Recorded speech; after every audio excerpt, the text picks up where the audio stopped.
Born and raised in Inkster, Dr. Tanya Upthegrove Gregory is passionate about building communities where people can live, learn, and thrive on their own terms. She is a learning officer at the Ruth Mott Foundation, as you can see, in Flint, and earned both her MBA and PhD from Michigan State. I'll let it slide. She's also a past staff member here at Business Plus Impact, and actually managed the Board Fellows program.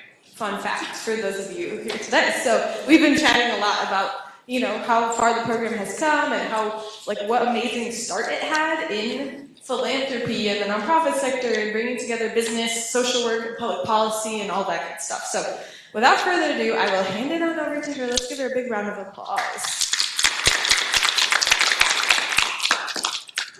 All right, thank you so much, Annalise. What a warm welcome. I see all of the people online. Thanks so much for joining us tonight. I know it was a beautiful day today, and so for you to spend some time with us this evening, both online and in person, I just thank you so much for your time. I know there are many things that you could be doing. I know for some of you with the Board Fellows, this was optional. And for the colleagues from different nonprofit organizations and faculty and staff here at U of M, we just want to thank you for your time this evening.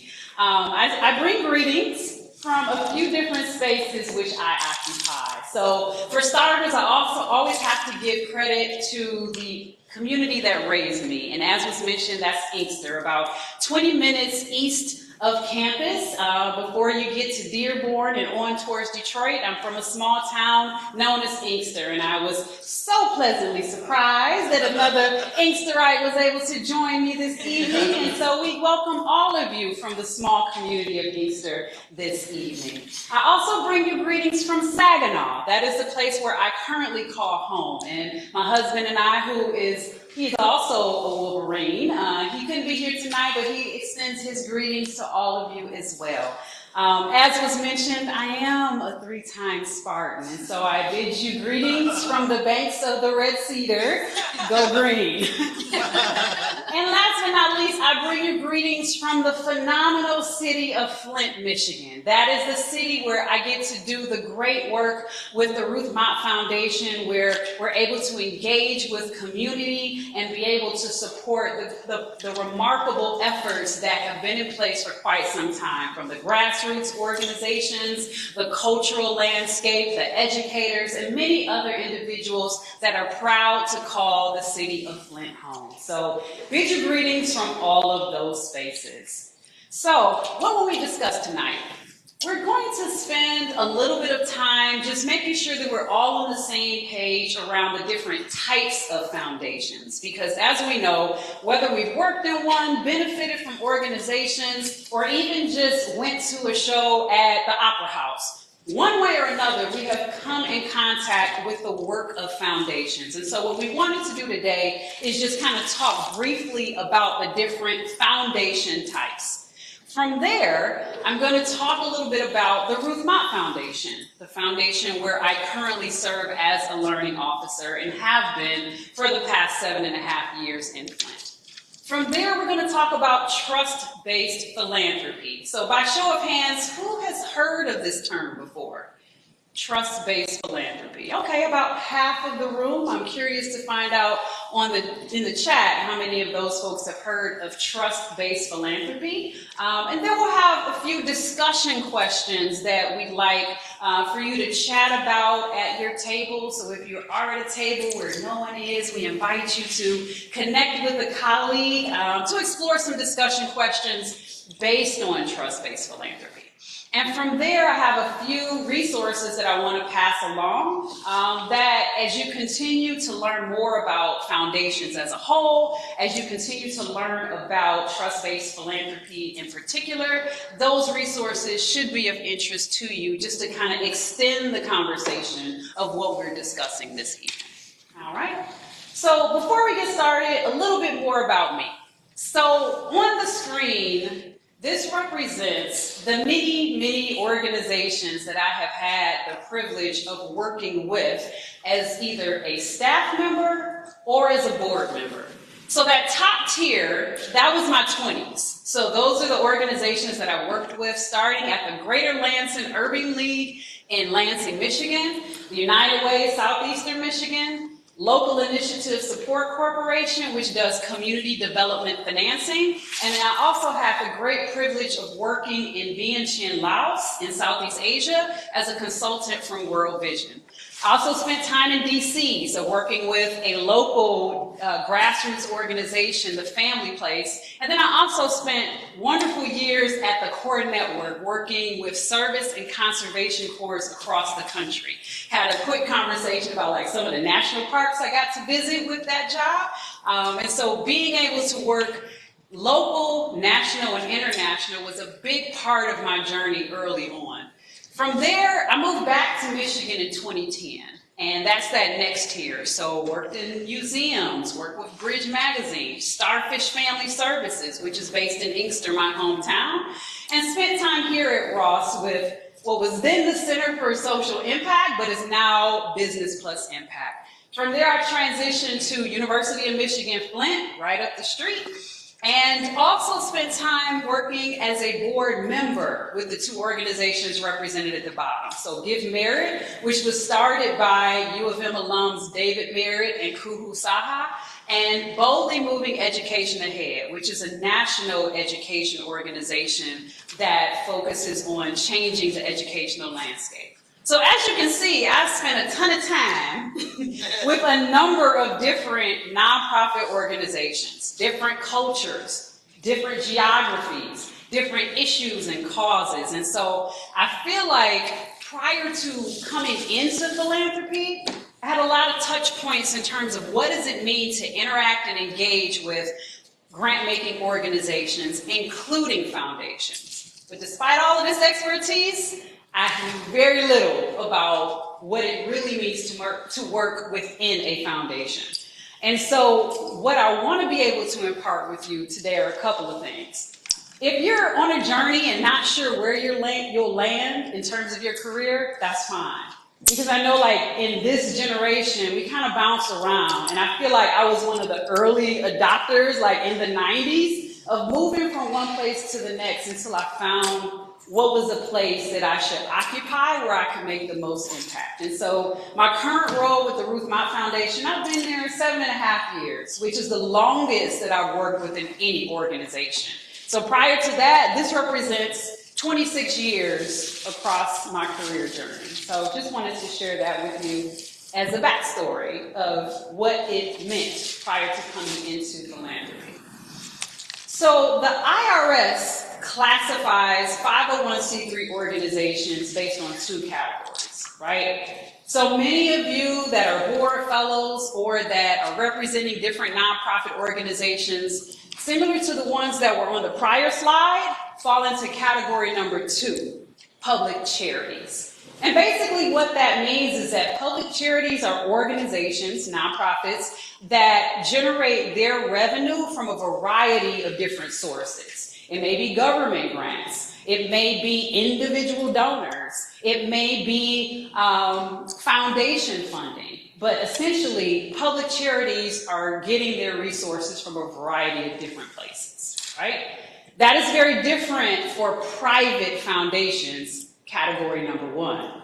That category, private foundations, means that these are organizations that are primarily getting their revenue from select sources, typically one, maybe a few, but they're not getting a variety of revenue streams from different entities in the same way that public charities do. So what I want to just kind of get your input on is the different boxes that are on the right-hand side on the screen. Now, these are not IRS categories, but the Council of Foundations, which is one of the larger national organizations that engages foundations across the country as well as internationally, they've identified these 5 buckets as examples of foundations. And so, question for you, if you can just shout some of these out. As you think about a corporate foundation, what might be an example of a corporate foundation that comes to mind? DTE Foundation. DTE Foundation, great. Philanthropy. Which one? Ford Philanthropy. Ford Philanthropy, great. Ronald McDonald. Ronald McDonald, exactly.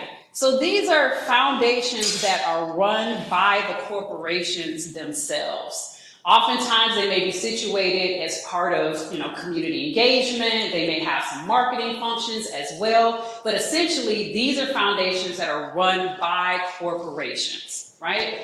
Community foundations. How many folks in the room are familiar or at least heard of at least one community foundation? Okay, so what are their names? Ann Arbor Area Community Foundation. I was about to say, somebody at least got to say where we are. All right, so Ann Arbor Community Foundation. Any others that you may be aware of? Community Foundation for Southeast Michigan. Community Foundation for Southeastern Michigan. What about in other states? Anybody familiar with the name of a community foundation, especially if you're an out-of-towner? Any names come to mind? Someone online says California Community Foundation. California Community Foundation. Okay, great.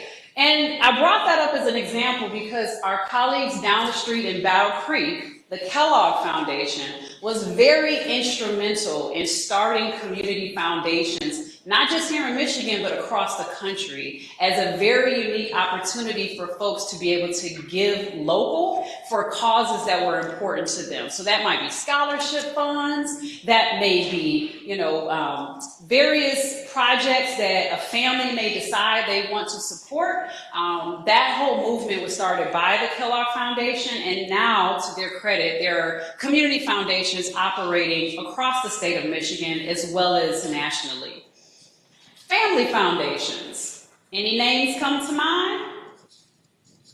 Herb Family Foundation. Herb Family Foundation. So that's one that is actually pretty unique to the Ross School of Business, given the projects that it supports here, including scholarship funds, the Herb Institute, and a number of other supports as well. As a tidbit, a lot of family foundations have family in the name. And so if you come across some entity that describes itself as a family foundation, what that means is that the family itself is playing a key role in the governance of the organization. And so the organization I work for, Ruth Mott Foundation, the family does play a key role in the governance. And so if you go to our website, you'll see that members of Ruth Mott's family are play key executive roles within the Board of Trustees. All right, so the other two categories, I'll just kind of talk through just as you have a good sense of what they are. So a private operating foundation, there's some overlap that could exist with a family foundation or an independent foundation. But what that private operating foundation does is they're actually primarily engaged in programs and activities in the same way that you might see a public charity. So if I think about, athletes and entertainers or organizations like that are established as foundations, but they're having their own programs and activities, that may be an example of a private operating foundation. The key word there is operating, how they're engaging the foundation. And then independent foundations, this one is a little tricky as well. So you might have an independent foundation like Kresge, for example, where you have family members that are a part of the governing board, but it does operate as an independent foundation. And there are other examples of that as well. So as you come across, as you're working with your organization as part of board fellows, it's always helpful to get a sense of what type of foundation you're engaging with. There are different cultures, different governance structures, and different ways that foundation may engage and interact with the broader community. So that's important to keep in mind. So what other characteristics might come to mind for you as you think about foundation types?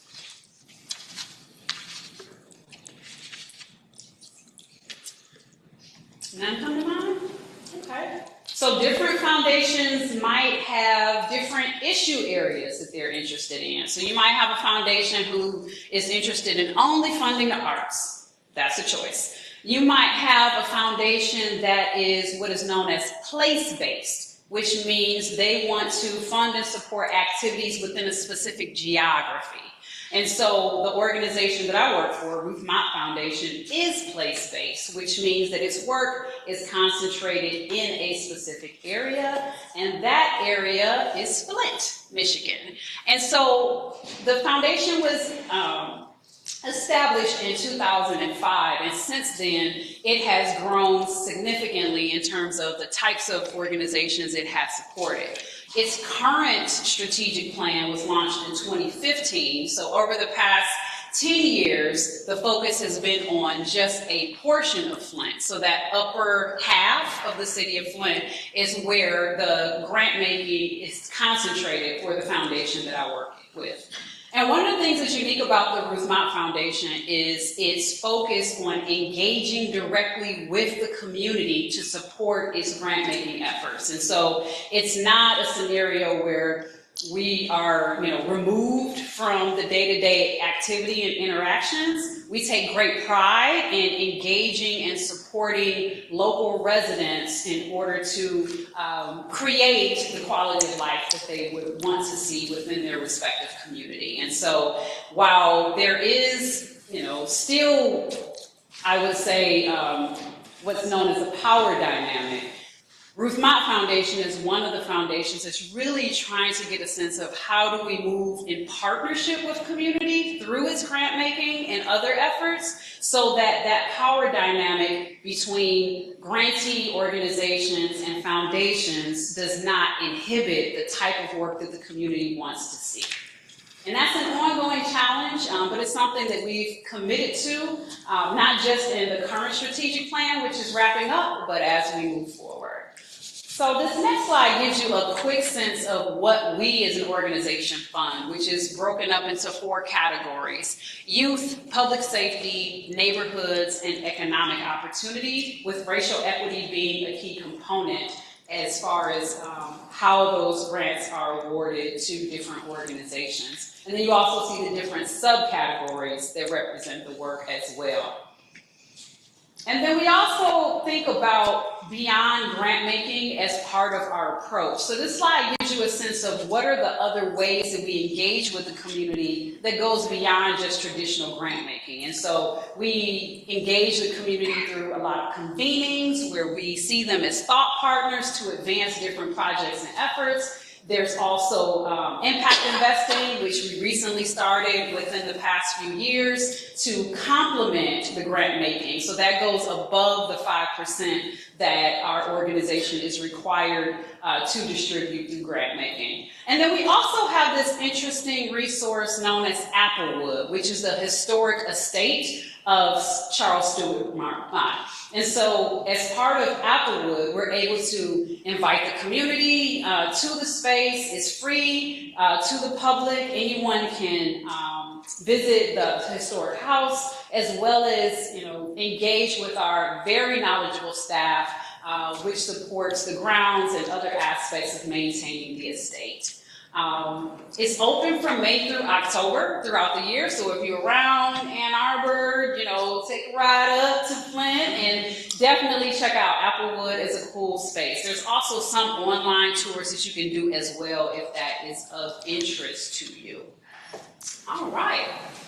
So moving on, trust-based philanthropy, what is it? So I talked a little bit about the power dynamic that exists. And when I started working in philanthropy, I just remember early on when I would go about my work as a learning officer. And as a learning officer, what that meant was I'm engaging with grantees around tracking their outcomes and their metrics and things of that nature. And I always felt this weird feeling around something just being not right, or just slightly off. And I could never put a point on exactly what it was. And so I reached out to some other colleagues because I was like, okay, well, maybe it's just this organization, or maybe it's, me navigating philanthropy for the first time. And what was explained to me was it's the power dynamic. And I got a piece of that when I worked here at Ross. When we were engaging with organizations in Ypsilanti and Dearborn and Detroit, and you would show up in certain spaces, and that interaction with community always felt like a level of apprehension or concern or lack of trust that would show up. And so for me, coming from working in Ross, I'm like, okay, I know what that feels like. But when I showed up in community working for a foundation, it was even more so. It was more present, it was more pressing, where people felt like they couldn't be honest with you. They felt like they were worried about if they could trust you, and just unsure about who you were and whether or not what they said could impact whether or not they got funded the next go around. And so that power dynamic is something that is present. And so one of the things that I appreciated about when I came into philanthropy was it was around the same time that trust-based philanthropy began to get traction. And so what is trust-based philanthropy? Essentially, it's an opportunity for organizations, primarily grant-making organizations, to examine and address the inherent power that is present between funders, nonprofits, and the communities that they serve. And so it really requires from an organization to be honest about itself in terms of what are the practices, what is the culture, and what are the relationships currently that reinforce that power dynamic or that allow for that power dynamic to be addressed and in ways that benefit the organizations that we're intending to serve. And so it's not just a one-time activity. It's really about redistributing that power so that it's not concentrated solely with the foundation, but shifting it to the communities themselves so that they can have more ownership over what their communities look like and how resources either come into or are navigated throughout. On a practical level, it does include things like multi-year funding. And a lot of times when people think of trust-based philanthropy, they kind of limit it to just that conversation, but it does include other things as well. And we'll kind of explore some of that. But in a nutshell, this slide gives you a sense of like how the trust-based philanthropy project is describing what trust-based philanthropy is. And so on the next slide, you see those 6 different categories that kind of describe what it looks like in a practical sense. It also gives you a sense of like how an organization needs to think about the culture, the structures, the practices, and leadership, all that play a role in how a grant-making organization is really implementing trust-based philanthropy in a way that is not just episodic, but becomes part of the organization itself. And so these 6 different categories, everything from multi-year funding, really understanding how an organization is currently funding in ways that might hold the organization back. So if I'm asking an organization to write a grant application every year, once a year, complete the paperwork, submit all the information, that's an unfair burden that's being placed on a nonprofit organization. So with multi-year funding, that is an example of what that could look like. It also could be funding not just a specific program, but really thinking about how do you engage in unrestricted funding to support the organization for a variety of expenses that may come up. Doing the homework is about taking the onus off of the nonprofit itself to explain itself to you and really putting the responsibility back on the foundation to understand an organization for itself. So that means less paperwork, less, multi-tiered interviews and discussions and dialogues, and really giving the organization the opportunity to just show up and be present, knowing that the foundation itself has done the homework of who they are. Number 3 kind of goes hand in hand with number 2, with streamlining paperwork. So that might mean application, that might mean reducing the reporting burden, or even thinking of alternate ways of reporting. Like we spend a lot of time expecting for grantees to only submit, narrative, extensive narratives in terms of demonstrating the work that they've done. Whereas number 3 really does encourage foundations to think about whether it's an oral report or whether it's a video or things that align with the work itself, as opposed to only requiring narrative reporting as a way of following up. So being transparent and responsive. So some foundations have really begun to think about how they are explaining the origins of wealth for a foundation, and how that then acknowledges any past hurts or harms that may have impacted specific communities. That's one example of what being transparent and responsive looks like, but that could also mean as different things are happening in community, like we're seeing in our current events, foundations being able to adapt and adjust their grant making in response to what's most pressing to an organization at any point in time. There's also number 5, asking and soliciting feedback. So rather than making the grantee partners always show and prove what's working and how they're being effective, being able to listen and get feedback from grantee partners around what the foundation itself may need to improve, or how they can better engage and interact within community, so that the pressure isn't on the grantee to be performative, but more for the foundation itself to be able to, again, be responsive to what a community or an organization may need. And then lastly, offering support beyond the check. Now that's not in lieu of the check. It's yes, the check, but also other ways to support the organizations themselves. So that might be advocating for different organizations in spaces where they may not occupy. That might also mean spotlighting grantee organizations on their website for the great work that they're doing.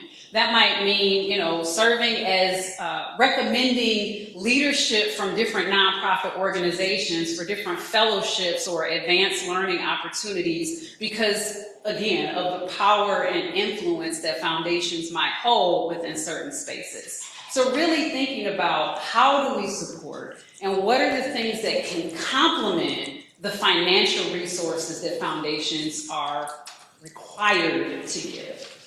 So those are the 6 different practices that have been part of trust-based philanthropy and have been advocated for as part of the movement. So this slide gives you a sense of some of the things that at Ruth Mott Foundation we've begun to do. So over the past few years, we've begun to give more grantees multi-year grant awards, which has been, of course, appreciated by the organizations that we fund. But in addition to that, we've revamped our grant application process. We've reduced our reporting burden significantly. That doesn't mean that we no longer require reports. It's still an expectation, but we had to go through and really examine what's needed, what's necessary, what's in excess, and let's do away with the excess so that we're freeing up time from our grantee partners to do the work that they enjoy doing most. In addition to that, we've also engaged our grantee partners as part of our strategic planning process. And so what that has meant was we established a community engagement committee that was made up not just of grantee partners, but local residents to help shape how we would go into community and get input from local residents around our work, as well as get a sense from the community around what they envision how to improve and strengthen their quality of life in a way that's meaningful to them. And so that wasn't work that we just kind of went in the corner somewhere and tried to figure out on our own. We had to be responsive to what the community engagement committee wanted and needed, and that's basically what we made happen.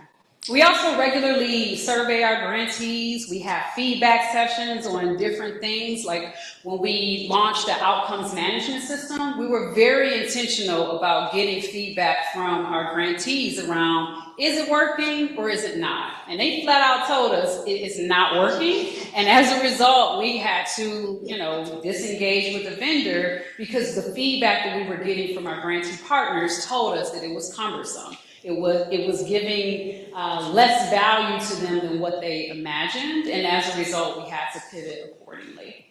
In addition to that, support beyond the check means, technical assistance in a variety of ways. Yes, we require logic models, and yes, we require evaluation plans, but yes, we also support applicants in completing those things so that they're able to understand them for themselves. Because we don't want them to just do that work because Ruth Mott Foundation said so. We want them to at least understand how it could be helpful in communicating the quality of their work, not just to us, but for other funders who may, need that type of insight in order to provide support as well. In addition to that, Applewood is a community resource. So lots of technical assistance and resources that are available at the estate through the different staff members that are there. And so we see that as, another way that we're able to provide support beyond the check. All right. We're currently in the middle of strategic planning. And as part of that process, trust-based philanthropy was instrumental in ensuring that we recreated our mission, our vision, and our values. And so as part of that, what you see now is our newly revamped mission, vision, and values that were created using trust-based philanthropy as a lens. And so you'll see, on the right, one of our core values is cultivating trust. Not that we have it figured out. Like each of these values, we have gone through processes with our board, with our staff members, as well as, with members of our grantee partners to really understand what this language means and how do we get a sense of if we're living up to our values in the years to come. So as part of our strategic planning process, this work was a key milestone for us to move past.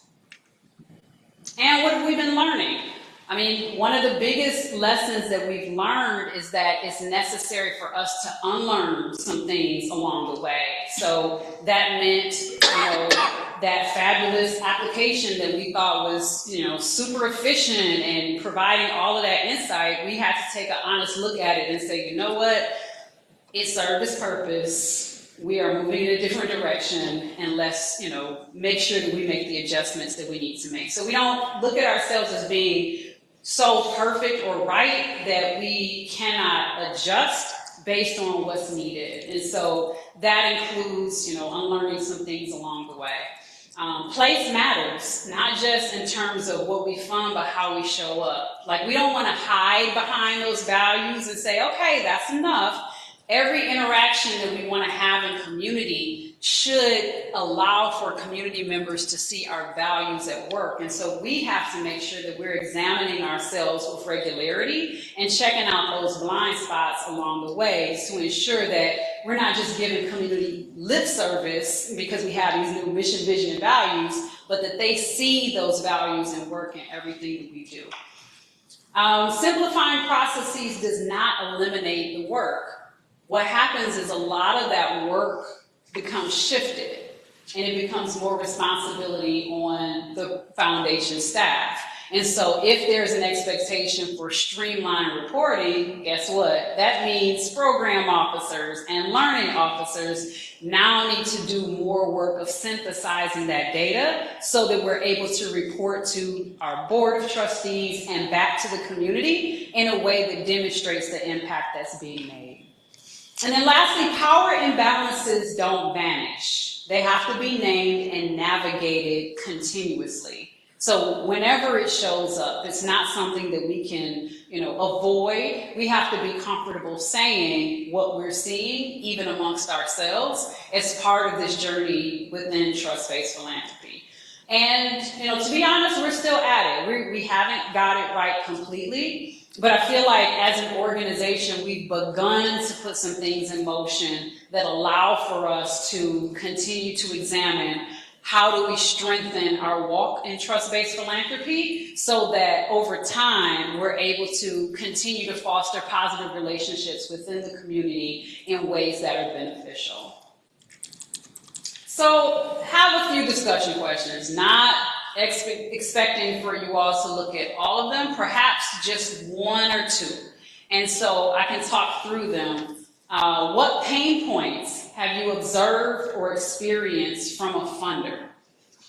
So whether it's within your board fellows work, whether it's, connected to an organization that you volunteer with, you've had some interaction that you've either experienced firsthand or heard about from a funder. And so I'm just curious what those might be. The second question, have you seen any of these trust-based philanthropy approaches from a funder? Because one of the things we know about trust-based philanthropy, some of those practices are not brand new. Some foundations, and we realize this too, have been practicing some of these things all along. And so I'm just curious, as we think about the 6 practices, if you've seen any of those in action based on your interactions with any funders. And then thirdly, which approach would be most useful to your organization right now? Just given your limited interaction, as you think about what your organization may be grappling with, what do you think will be most helpful for a funder to provide in this moment? And then lastly, if that thing was implemented, what new challenges might it also provide? So if you've got multi-year funding, multi-year unrestricted funding, what new challenges might come up as a result of that? And we've seen some of this in our work. So originally it was like, no reporting. We're like, wait a minute, if no reporting, then okay. So I encourage you to give some thought to, if a funder were to, communicate with your organization and say, hey, here's, an opportunity, what new challenges might arise from that? And so I want to spend just a few, maybe 5-10 minutes just thinking about that. And it'd be great just to get a couple of responses from the group. Again, if you're at a table where there's no one, I invite you to kind of huddle up with a table nearby, and then we'll also monitor the chat. And then once we get back together, we could do a quick report out, and then I'll just jump into some resources that I like to share. Okay. We talked about number 2 and how we've seen even in practices around how to get people to donate. There have been similar things talked about, like giving multi-year gifts, committing to give for a longer period of time so that the people you're giving money to can actually plan and be more strategic with the funds rather than just single gifts with no kind of ongoing support. And that can change your relationship from one that's transactional to one that engages more on a long-term basis. Absolutely. Thank you for that. I think you had your hand up over here. Thanks.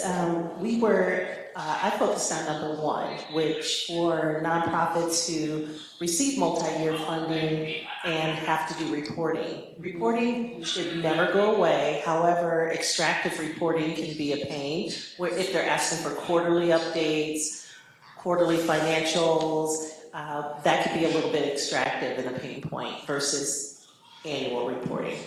Absolutely. And then you throw in a couple site visits and all of those steps, it gets to be a lot for everyone, as a matter of fact. Okay. Someone online said that funders want varying degrees of recognition, and being honest about that up front is very helpful. So like the site visits and honoring them and making a whole, whole thing out of their visit, that can be a lot.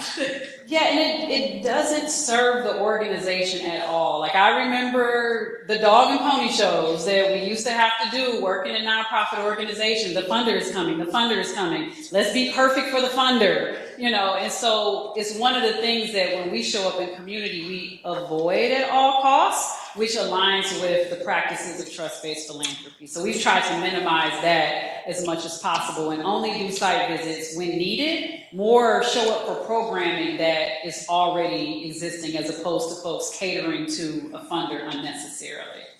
All right. Well, thank you for those responses to the discussion questions. I know we're wrapping up on time, and so I want to just shout out a few resources that I encourage you to look at. So the Trust-Based Philanthropy Project is an ongoing initiative. On the website, it also gives great discussion and dialogue about the critiques of trust-based philanthropy. So a lot of it has centered, as I was sharing, around this notion of there being no reporting, which is not the case. But on the website, they give great discussion and dialogue in terms of how it has looked in a variety of different foundations and other grant-making organizations. And it also includes different templates and resources for foundations to use. I encourage you to take a look at it as you think about the organizations that you work with and the relationships that they have with the foundations they're engaging and interacting with.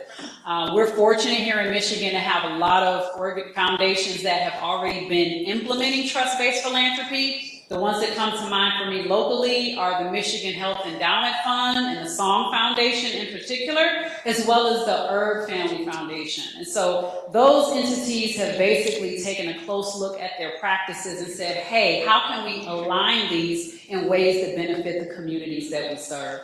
Another organization that I want to shout out is Freedom, Dreams, and Philanthropy. It's an organization that was actually started by U of M alum, Shara Reed. She spent a significant amount of time working at the Kresge Foundation, as well as working for the Center for Evaluation and Innovation. And she has really begun to think about how do we think about philanthropy in ways that are liberatory for the communities that we serve. And so she has an awesome blog that she manages that kind of talks about the dialogue and discussion around thinking in new ways about philanthropy. If you haven't read the book or unfamiliar with the book, Decolonizing Wealth, this was the first book that I read when I started working in philanthropy. So if a career in philanthropy is of interest to you, it was the one that helped me make sense of that weird feeling of the power dynamics and how it shows up in philanthropy. And then Vule, who is a longtime blogger, he writes on the blog Nonprofit AF. He recently released a book, Reimagining Nonprofits and Philanthropy. And so he's a great resource around accountability and what that looks like within nonprofits and philanthropy. Break Fake Rules is a blog that was started by the Stufsky Foundation. And it really talks about what are the different rules that need to be abandoned within philanthropy so that more resources can get to the communities that they serve. And then lastly, the Johnson Center for Philanthropy based out of Grand Valley. They do a ton of research around the foundation practice. So as you're beginning to situate what does philanthropy look like, how do I make sense of it either as a field or an area of research, definitely check out the trainings and resources that are available from the Johnson Center.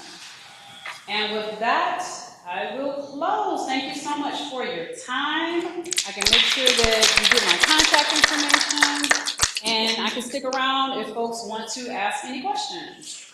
Thank you so much, Tanya. Let's give her another round of applause.